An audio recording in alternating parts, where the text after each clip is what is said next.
Good morning, everybody.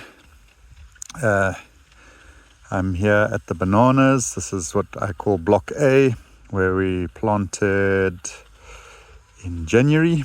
Right now I'm standing next to the Williams cultivar, and then across that side is Nandi from De Roy in South Africa via a friend.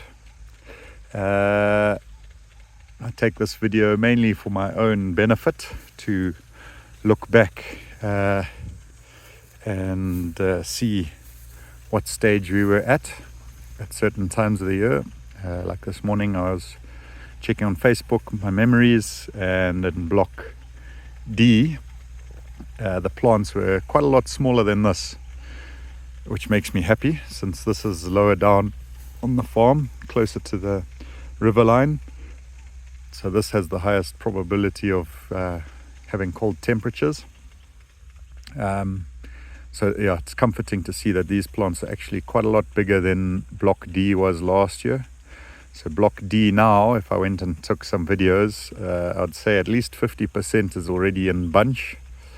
And yeah, the others will be very close behind. They all, and it's a very uniform crop, my most uniform that I've produced so far, which is nice.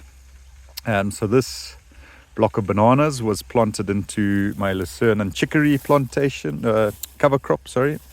And the Rhodes grass and these spirobolus grasses and stuff, that's all just volunteering via cattle being on here. You'll remember this time last year I was actually feeding about 15 cull cows in a feedlot situation through this lucerne and chicory. Would move them almost every day, and that worked really well. Fattened some cows. I was able to sell them at a time of year when most people didn't have nice fat cattle, so I did pretty well from that. And yeah, this cover crop of lucerne and chicory has been here for 2 years now. I planted it about this time in 2024, and yeah, you can see it grows really well. So we left this because I did think of making hay bales or something. The oxen have actually been grazing in here with electrical fence, but there's only 4 of them. Well, there will be 2 by the end of the week. I'm selling 2 of them. And then we just slashed by hand in here, so quite a lot of weeds are coming up, but I'm not worried about these, especially in the winter. Yeah, by summertime, when the weeds become excessive, then I might worry and have to spray some herbicides to shut them down. But otherwise, all is looking pretty good. You can see where we've slashed on the side, that's chicory, the one that looks like a vegetable lettuce leaf, and then the lucerne is this one down here. Very valuable fodder for the animals. And then this side, so we are actually using these are called rain guns from the company Rotrix. I think they're a South African company. They're very clever, but very wasteful, putting an enormous amount of water. At this time of year, not too bad, but you can imagine in October when it's hot, we'll lose a lot to evaporation. So I've got 2 of them.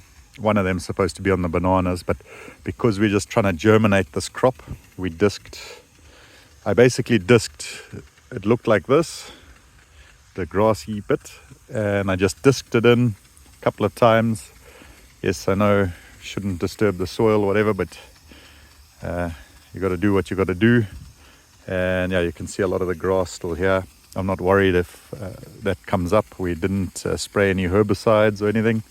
And I plotted my mix, which I've documented quite well on a previous post of what's in that mix.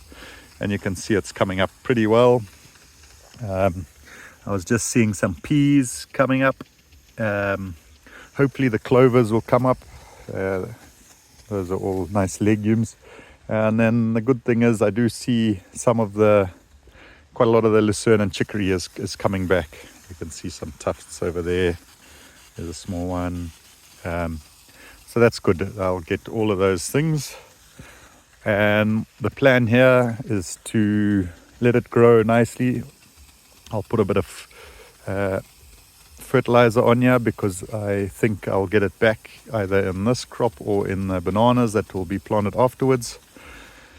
We'll come with a tractor and hopefully rip after we've harvested this, probably by hand. We'll harvest, and then there'll be a lot of straw and stuff left. We'll rip, and that'll be our mulch for the hot September, October. Well, there'll be no bananas September, but October, November, before the rains come, there'll be a nice mulch, so when we irrigate, at least it's not directly gonna evaporate from the sun.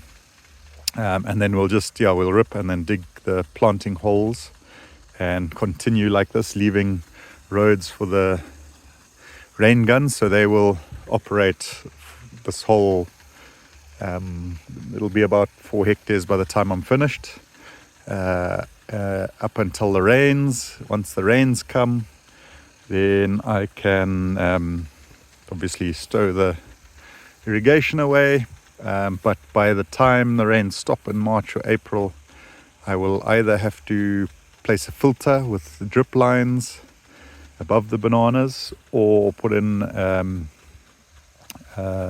more piping and do microjet sprinklers, which is what the rest of the farm is running on. I haven't made up my mind yet, but probably go with the microjets, because I know them and it's good. You can see when they're watering. I like that system. And then because there's a nice cover crop here, there'll be some things in here that won't die off with the irrigation. They will continue growing, like the clovers, and that should work really well. Not really sure. I would love to put some hay bales on these bananas now for the cold, but I don't really have access. I don't own a tractor yet, and don't really have any fields where I can just bale hay. I think this grass here is not really enough. It's only 100 meters, and what have I got? 26 lines of that. I don't know how much hay that would make. Probably not a lot.